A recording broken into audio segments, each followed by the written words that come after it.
"Don't forget to lock my door before you leave," she said.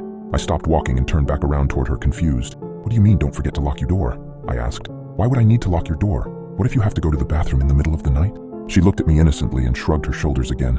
"I don't know, but Mommy always locks my door before I go to sleep. She says she does it to protect me and herself. I don't remember what happens after I fall asleep, but Mommy says that I always try to leave my room at night, which is a bad thing."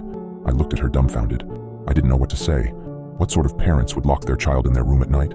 "Mommy told me that she would leave instructions for you to follow, and locking my door is one of them," she said. I had forgotten to read the rules. "Oh, okay, Samantha, I'll lock your door. Good. Good night, sweetheart," I stammered.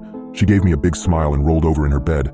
I closed her door and noticed that there was a latch drilled into the door frame that would allow someone to lock it from the outside. I closed the latch and then walked back downstairs so I could read the rest of Mrs. Collins's instructions. When I had first seen the pieces of paper, I was under the impression that they were just instructions that told me what shows Samantha is not allowed to watch or how to operate the surround sound.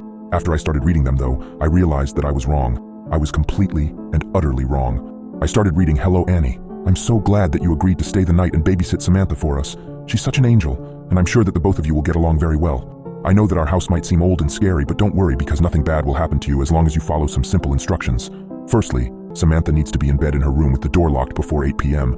Do not open up her bedroom door after 8 p.m. I repeat, do not open Samantha's bedroom door after 8 p.m.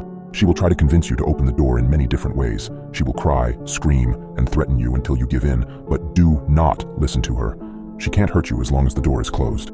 At this point, I was confused. Why would I leave her locked in there if she was screaming and crying to let her out? Something horribly wrong was going on here, but I continued reading. "Between 8:30 and 9:30 p.m., make sure you remain in the living room with the lights turned on. Around this time of night, you may hear scratching and growling coming from Samantha's room or from other parts of the house. These noises are nothing to worry about as long as you stay in the living room. Watch some TV to pass the time. We have a lot of movies to choose from. After 9:30, do not venture into any dark areas of the house. I would recommend that you turn on as many lights as you can before 9:30 so that you don't accidentally trap yourself. You might also happen to see a pair of yellow cat eyes looking at you through the darkness every once in a while. Do not stare at them for more than 30 seconds. These rules were getting more effed up by the second.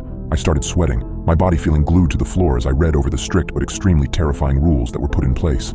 Why had I agreed to take this job? At around 10 p.m., it might begin to sound like there are several people walking around in the basement downstairs. Do not worry, because as long as you stay out of the basement, they cannot get to you. I know it sounds unlikely, but around this time you will begin to feel an overwhelming urge to walk down into the basement.